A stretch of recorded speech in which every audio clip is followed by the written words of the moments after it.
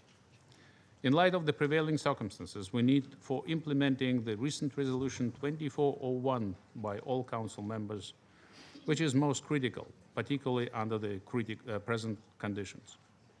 Crisis in Syria can only be solved through an inclusive and Syrian-led political process based on the Geneva Communique of 13th of June 2012, the subsequent Security Council resolutions and relevant statements of the International Syria Support Group. Lastly, we fully endorse views articulated by the Secretary General on 11th of April about the risks of the current impasse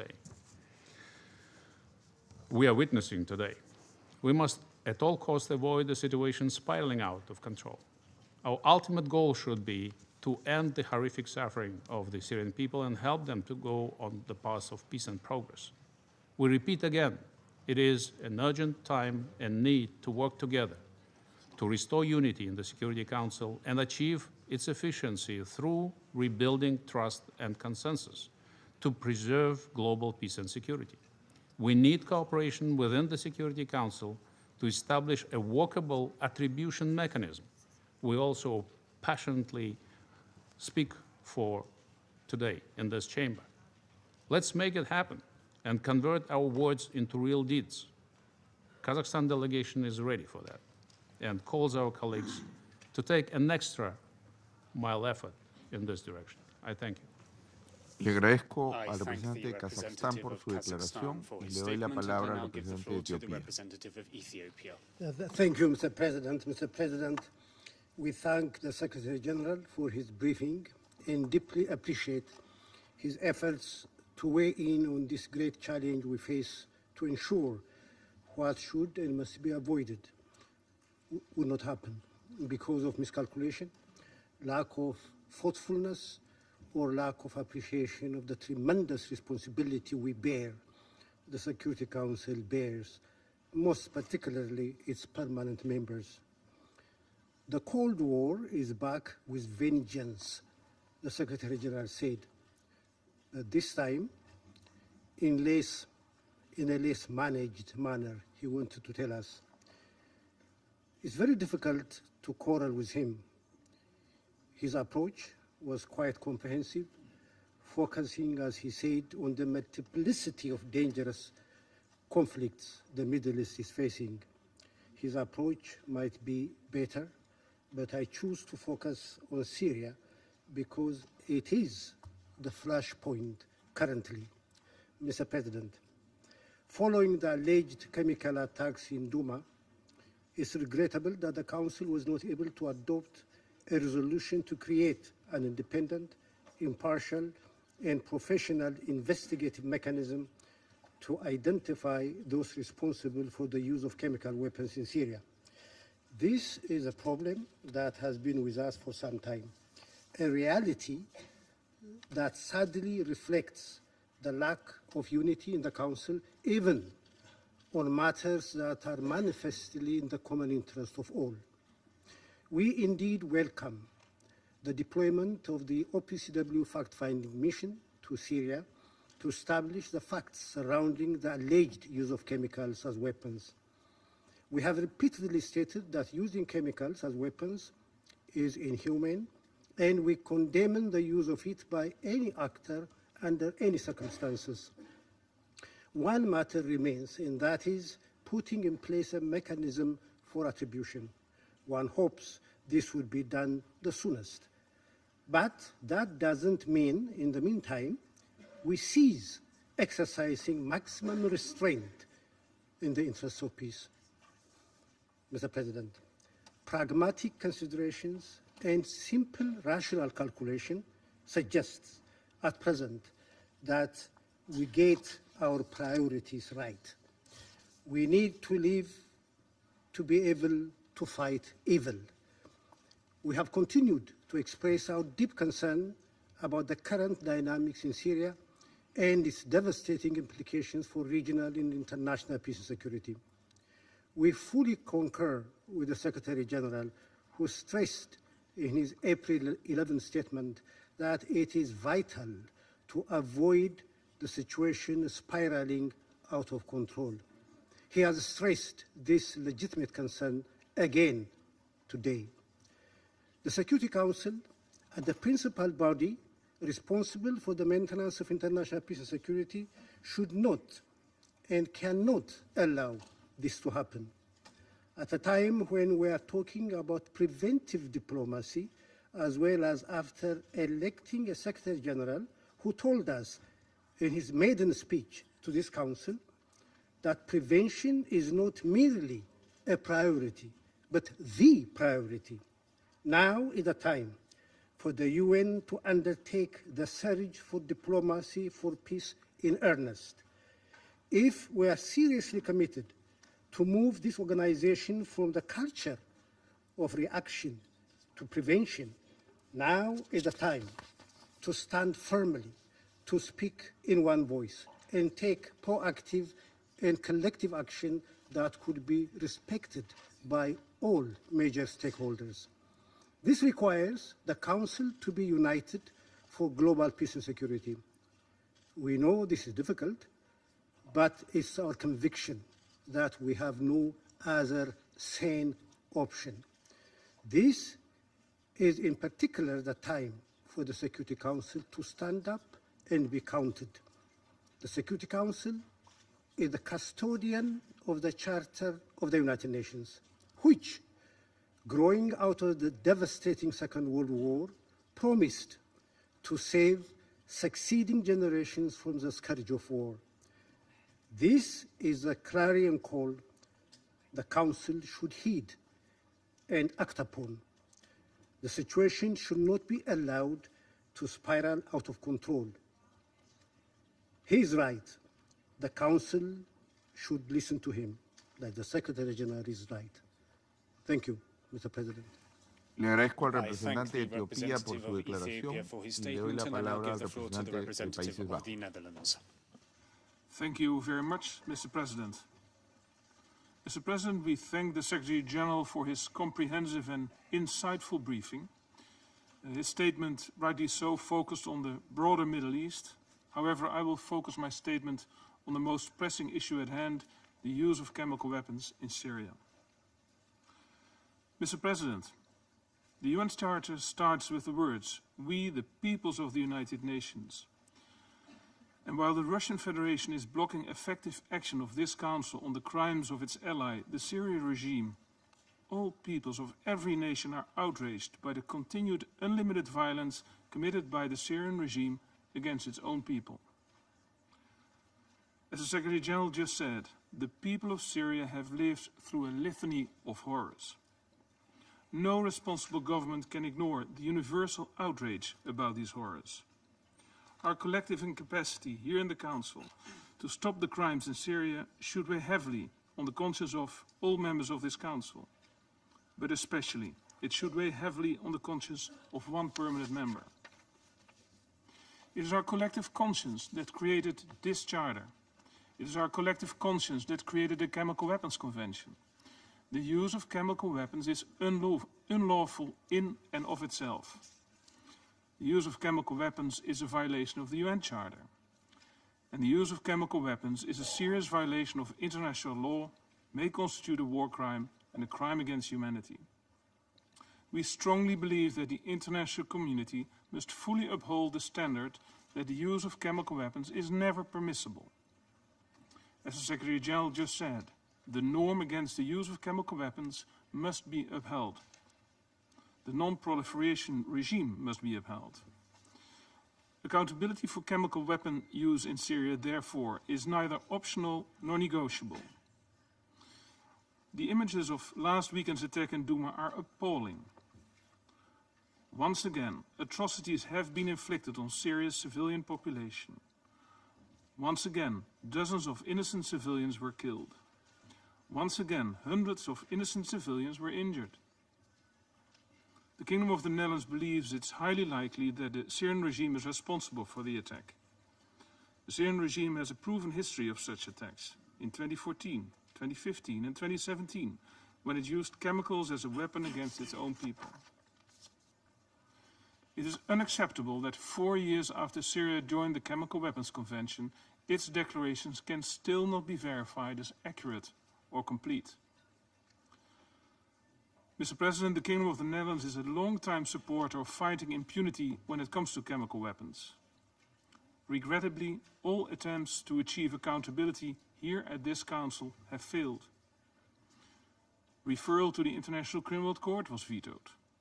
Renewal of the mandate of the JIM was vetoed. And again this week, accountability was vetoed.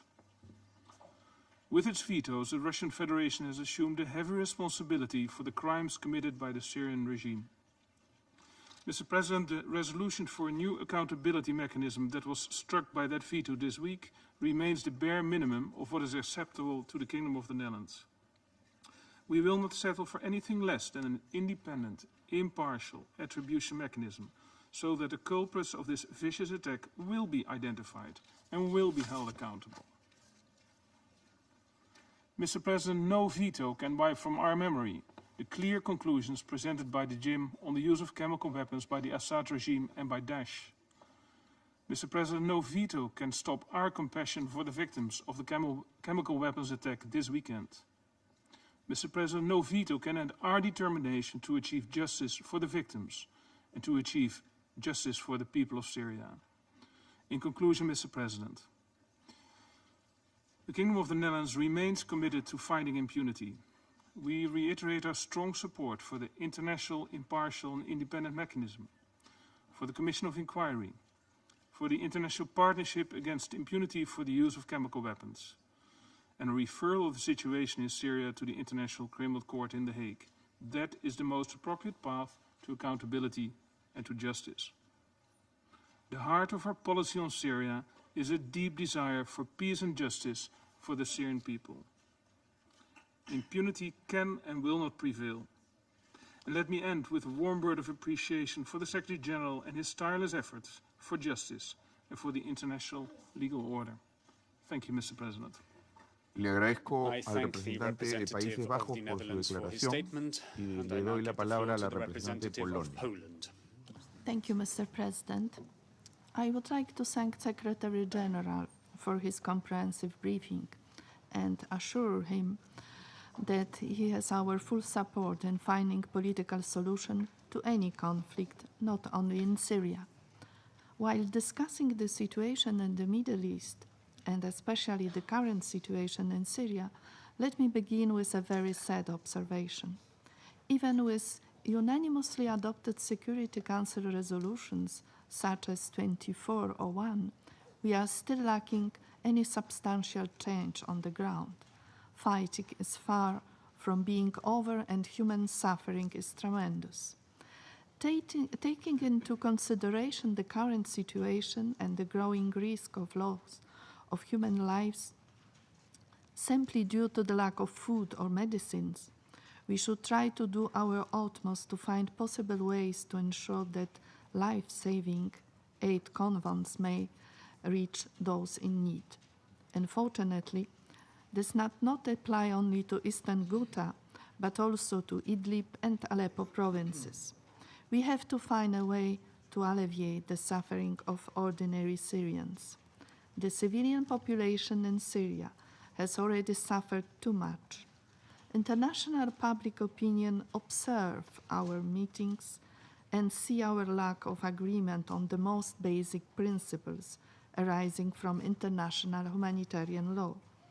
This Council bears extreme responsibility and we will be held accountable for its actions. Therefore, we call upon the Security Council to take necessary steps to ensure that all parties to the conflict, especially the regime and its allies, implement the ceasefire, enable humanitarian access and medical evacuations, and fully engage in the UN-led talks in Geneva in line with Security Council resolutions 2254 and 2012 Geneva Communique that represent the best path to peace. Mr. President, while talking about Syria today, let me turn to the chemical track. A century ago, use of chemical weapons was a normal way of waging wars. Just recently, we have commemorated 100 years since chemical weapons were used for the first time on the front lines of World War I, both in the West and East. French, British, American, and other Allied soldiers were targeted with chlorine in Ypres. Russian Empire soldiers were dying of the same gruesome weapons in Bolimów, now on the Polish territory. And now, a century later, we are being challenged by these ghastly weapons yet again. Our nations experience effects on the very same toxic gas which is now the face of civilians who sought refuge in cellars of Ghouta and other places in Syria. Once a remote history, chemical weapons were effectively banned by CWC in 1997. We turn a new page in the history on non-proliferation and disarmament. All of us at this table agree that use of chemical weapons by anyone and anywhere is deplorable and unacceptable. So can we really allow to revert the success story of the CWC? Will the Security Council allow to ruin the vision of the world free of chemical weapons? It is regrettable that the establishment of an independent, impartial, investigating mechanism on the use of chemical weapons in Syria was vetoed on Tuesday, thus allowing those responsible for chemical attacks to remain unpunished. Accountability for such acts is a requirement under international law and is central to achieving durable peace in Syria. As members of the Security Council, we must find a way to come to an agreement on how to respond to chemical attacks in Syria properly. In this context, Mr. President, we commend the deployment of the fact-finding mission to Douma within the shortest possible time. We reiterate our appreciation to the Director General and to the OPCW staff for their commitment to the goals and work of the organization, often in particularly challenging circumstances. Thank you very much, Mr. President. Le agradezco a la representante de Polonia por su declaración y le doy la palabra al representante de Côte d'Ivoire. Merci, Monsieur le Président. Thank you, Mr. President. Monsieur le Président, la délégation ivoirienne remercie le secrétaire général, Monsieur Antonio Guterres, pour son exposé sur les derniers développements de la situation, généralement critique dans plusieurs pays du Moyen-Orient et notamment en Syrie, depuis l'examen de cette question par notre Conseil les 9 et 10 avril 2018. En dépit de la relative accalmie observée dans la poursuite des combats en Syrie, la situation humanitaire reste préoccupante dans un contexte d'allégations d'utilisation récurrente d'armes chimiques par les parties au conflit. En raison de ces divisions internes, notre Conseil, malgré sa bonne volonté, n'a pas réussi à faire appliquer la résolution 2401 que nous avions adoptée à l'unanimité afin d'apporter une assistance humanitaire aux populations en détresse. Face aux informations persistantes faisant état d'utilisation d'armes chimiques à Douma, le Conseil n'a pu s'entendre sur une déclaration à minima qui aurait permis, en ces moments difficiles, d'exprimer au peuple syrien notre solidarité. La délégation ivoirienne reste préoccupée par l'impasse actuelle dans laquelle se trouve le Conseil de sécurité qui ne lui permet malheureusement pas de parvenir à un accord sur un mécanisme de lutte contre l'impunité en ce qui concerne l'usage d'armes chimiques en Syrie. Dans ce contexte, nous réaffirmons notre soutien à l'enquête impartiale, transparente et indépendante qui sera menée par la mission d'établissement des faits de l'Organisation pour l'interdiction des armes chimiques en vue de faire la lumière sur les allégations d'utilisation d'armes chimiques à Douma dans le Ghouta oriental. La Côte d'Ivoire réitère sa condamnation ferme de toute utilisation d'armes chimiques, quels qu'en soient les auteurs, en termes de paix comme de guerre. Elle exhorte à nouveau les membres du Conseil de sécurité à une unité d'action afin de mettre de côté leurs divergences et parvenir à la mise en place d'un mécanisme de réduction de comptes et astreindre les auteurs d'utilisation d'armes chimiques à répondre à leurs actes.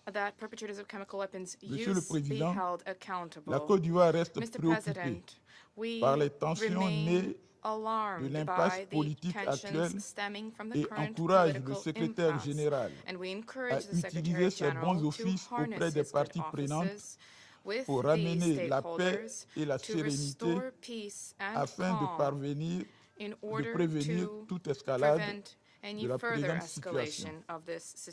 Dans cette optique, mon pays voudrait inviter toutes les parties à la retenue en vue de résoudre de façon pacifique cette question et préserver de la même occasion la paix et la sécurité internationale, notre bien commun.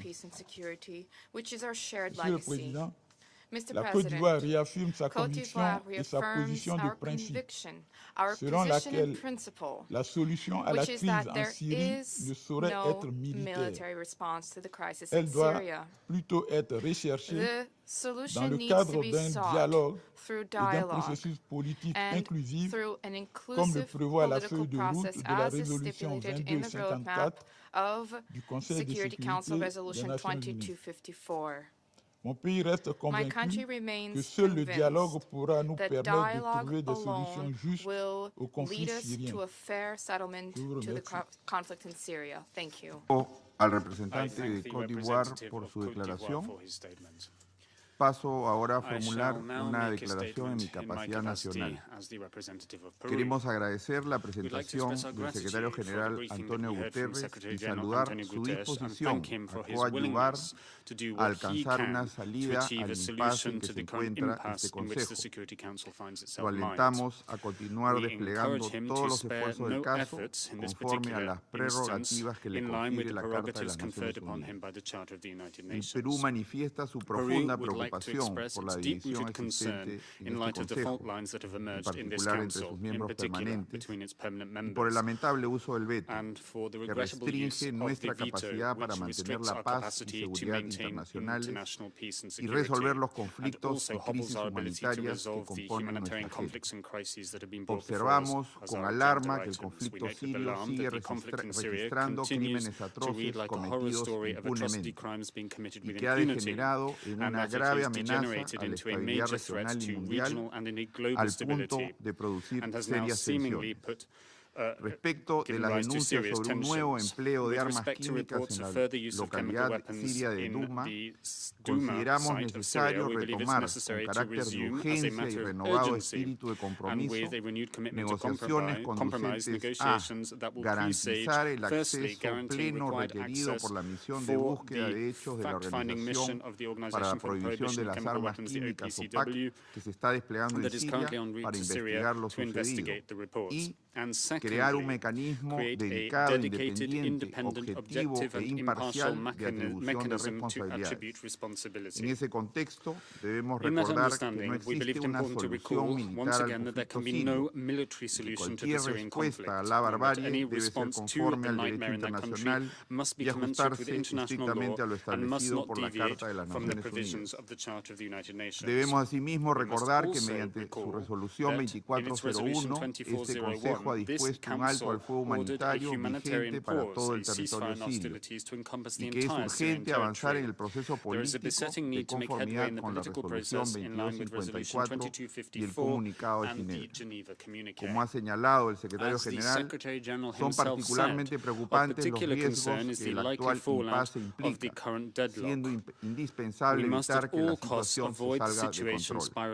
Esto no puede ocurrir cuando nuestro deber es poner fin al sufrimiento de millones de personas y a la impunidad con la que se cometen crímenes atroces. El Perú reafirma su compromiso con la alta responsabilidad que el mantenimiento de la paz y seguridad internacional supone. Mi delegación continuará trabajando por alcanzar una solución al conflicto y proteger a la población siria de conformidad con la Carta de las Naciones Unidas y el derecho internacional. Muchas gracias. Vuelvo a asumir la función de presidente del Consejo. Recuerdo lo que establece la nota 507 de este Consejo sobre la extensión de las intervenciones. Y ahora doy la palabra al representante de la República Árabe Siria. شكرا سيد الرئيس. Thank you, Mr. President. At the beginning, on behalf of my government, I would like to express our condolences to the people and government of Algeria for the tragic military plane crash that claimed the lives of 247 people. Second, I welcome the participation of the Secretary General in this very important session. I thank him for his comprehensive and accurate briefing that has clearly pointed that he and others in this council did understand the title of this session, and he spoke in the manner that is commensurate with the threats to international peace and security in light of the allegations and accusations against my country and its allies.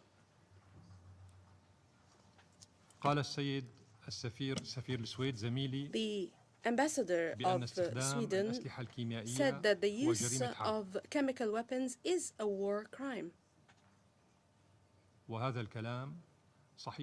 This is true. I agree with him. My government agrees to this. However, my dear colleague, don't you think that war in itself is a crime and needs to be stopped and to be prevented? Perhaps this would be a very good title in a book by the Peace Institute in Stockholm, the Institute of Cypri. Maybe this would explain to the member states that war in itself is a crime. My colleague, the representative of the United States, said that the Syrian chemical weapons that killed the civilians were used 50 times. That's what she said. And 50 times chemical weapons were used, and it only killed 200 civilians.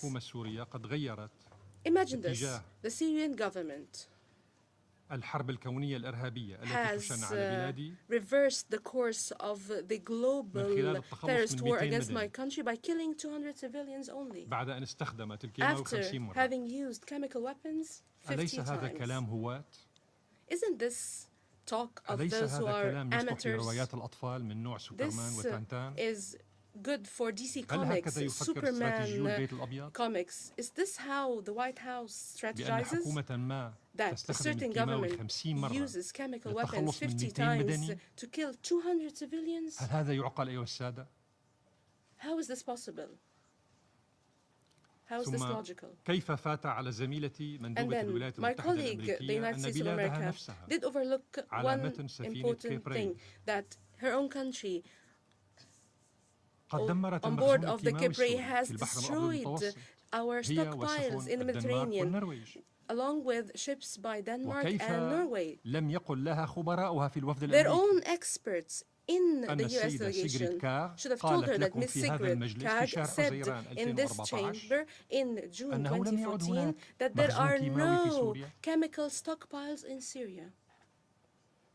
هل يمكن أن تكون الذاكرة قصيرة إلى هذه الدرجة؟ Could they have simply forgot all of this? يخطئ أيها السادة من يعتقد أن الحشود العسكرية Those who think that military force, Western massive military force in the Eastern Mediterranean تعزى لعشق صوفي is because there is a Sufi Western affection towards those vile terrorists in Duma. Those vile terrorists were chased out of the north, as you are aware, and they are now on their way to Saudi Arabia, and then they will be recycled into mercenaries working in Yemen, and they will be used in other battlefields, including Yemen. الحشود العسكرية الضخمة في شرق المتوسط لا massive military تستهدف forces تلك in الحفنة the من Mediterranean الإرهابيين الزعران does not target those بل terrorists, تستهدف a الدولة handful of السورية terrorists. وحلفائها. It targets the state of هذا هو Syria العنوان and الذي its ينبغي أن allies. نبحث به This اليوم في should هذه be the الجلسة. topic discussed today in this session. لم يرعب زميلتي السفيرة الأمريكية My colleague, the ambassador of the United استخدام States, بلادها was not ل20 horrified مليون that her جالون country used من العامل 20 البرتقالي في فيتنام million عام gallons of orange agent in Vietnam in 1961. والذي أدى إلى مقتل وجرح That 3 claimed مليون the فيتنامي lives 3 مليون and the وما زال injury of حتى 3 الآن كل million سنة يولد Vietnamese 400 ألف and مشوه 400,000 مشوه في children are born بسبب الأورنج with ايجنت a deformity due to the use of the orange agent used at the time. And she was not horrified by the killing of her forces of thousands of Syrians in Raqqa and thousands of Iraqis in Al-Fallujah and Nusra using white phosphorus agents, which is a chemical weapon. أليس هذا جريمة حرب يا زميلي Isn't سعد this السفير a war السويد؟ crime, my colleague, the ambassador of Sweden?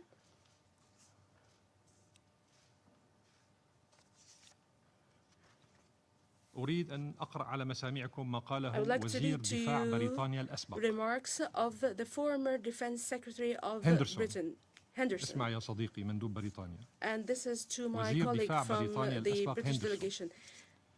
يتحدث عن استخدام بلاده والولايات المتحدة الأمريكية للفوسفور الأبيض في the العراق. United States use of those chemical weapons in Iraq. He said, and I quote, من غير المعقول it is أن نقوم unbelievable that باحتلال بلد we يعني would العراق occupy a country that's بهدف Iraq البحث عن أسلحة كيميائية look for chemical وفي نفس weapons الوقت and at the same نستخدم time نحن we سلاحا كيميائيا ضد هذا use البلد. chemical weapons against that very same country.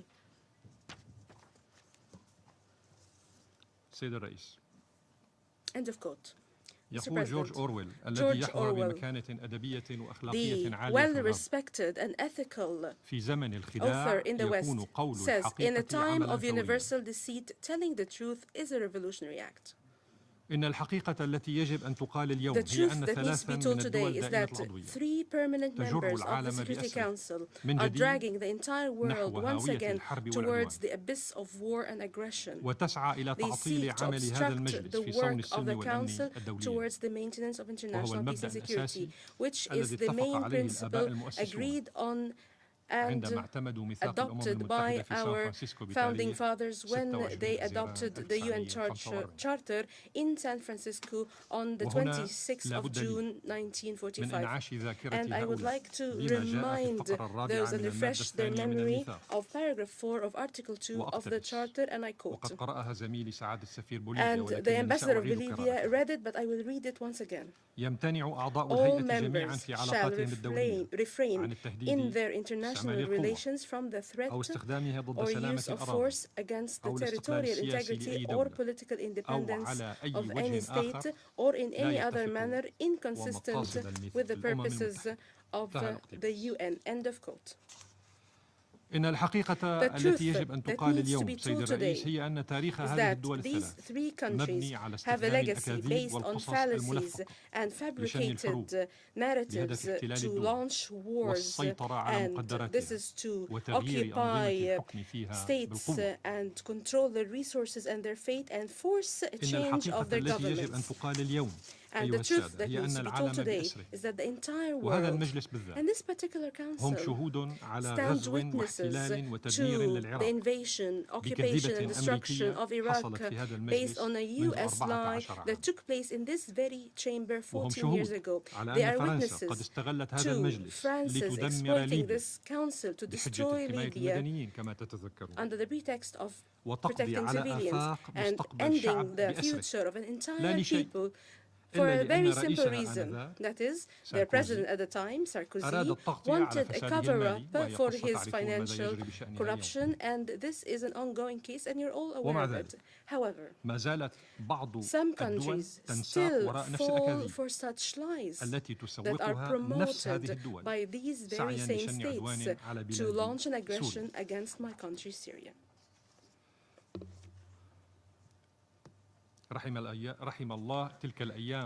God bless the days when France, in this very same council, had their policies of Charles de Gaulle, and they refused the aggression of the US and the UK against Iraq. We lament those days.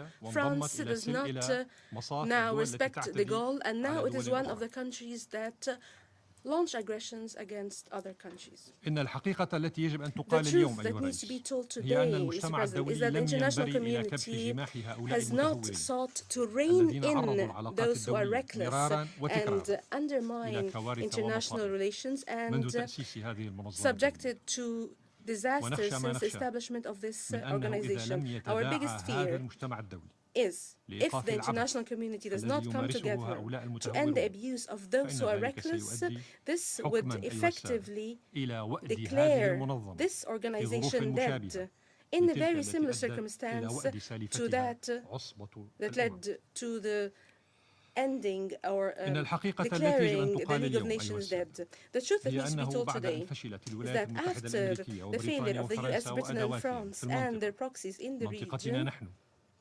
in our region, after they failed to achieve their objectives in Syria through providing all forms of support to the armed terrorist groups, we see them today tweeting and bragging about nice, new and smart rockets and missiles and defying international legitimacy through this council. And they are dispatching warplanes and fleets to achieve what their terrorist tools failed to achieve over the past 7 years. The truth that needs to be told today, Mr. President, is that the Syrian government did liberate hundreds of thousands of civilians in eastern Ghouta from the practices of the armed terrorist groups that used them as human shields and did hold them hostage over years and prevented any medical or food assistance from reaching them. It used their schools, homes, and hospitals as military bases to launch attacks against 8 million civilians in Damascus. The truth that needs to be told today is that some reckless people are pushing international relations towards the abyss based on a fake video prepared by the terrorist white helmets based on instructions by Western intelligence. The truth that needs to be told today, Mr. President, is that the international alliance, the so-called one, used its warplanes to serve ISIL to obstruct the victories of the Syrian Arab army and its allies against this terrorist organization. This international alliance made the White Helmets its media division that fabricates and falsifies in the benefit of this terrorist organization of Al-Qaeda. My government took the initiative to invite the OPCW to dispatch a fact-finding mission to visit my country and the alleged site of the incident. We provided all facilitation for the team to work in a transparent and accurate manner. They are supposed to start their work in a few hours. This invitation comes from our diplomatic experience and trust and power, and not because we are weak or afraid of any bullying or threats. The Syrian Arab Republic condemns in the strongest terms the three governments threatening to use power in a flagrant violation of Article 1 of the UN Charter that identifies the purposes of the UN towards the maintenance of international peace and security and the suppression of acts of aggression and other breaches of the peace. Mr. President, باستثناء الولايات المتحدة وبريطانيا with وفرنسا. the exception of the United States, Britain and France. We all understand that the Security Council is the body in charge with the maintenance of international peace and security and should stand against attempts to impose the law of the jungle and the rule of the powerful. But some member states think that the UN is just a business that works based on market rules and the supply and demand principle and exploiting the fate of peoples, or uses it as a podium for cheap shows and investing in more lies. This actually is a truth that disappoints peoples of the world. We're not reinventing the wheel here. The history of our relations with these countries is filled with agony, pain, and bitter experiences, and their very well-known aggressive and hawkish policies. What is another truth, and what is more important as a shocking truth, is that the silence of the majority vis-à-vis these aggressive policies is not collusion, but it is out of fear from their political blackmail and arrogance and economic pressure and their aggression, as they do not blink when they go after anyone who tells the truth. In conclusion, Mr. President, إذا اعتقدت أو فكرت هذه الدول الثلاث those three countries, the US, Britain and France, if they think أنها قادرة على مهاجمتنا they can attack والاعتداء us على سيادتنا and attack our sovereignty, لن يكون أمامنا at the time we would have no other choice except applying Article 51 of the Charter that gives us the right to defend ourselves, the legitimate right to defend ourselves. This is not a threat, this is a promise. This is a promise. We would not let anyone attack our sovereignty.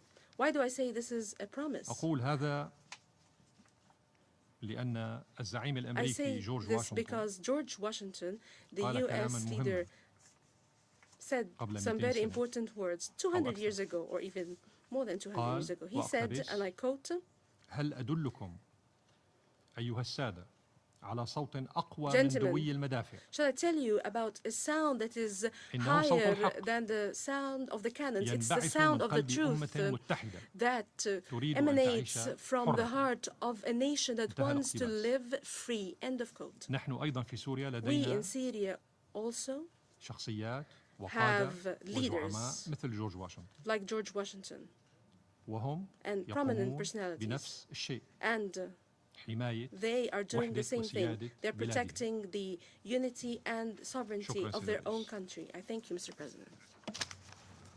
Le doy las gracias al representante de la República Árabe Siria. No hay más oradores inscritos en la lista. Se levanta la sesión.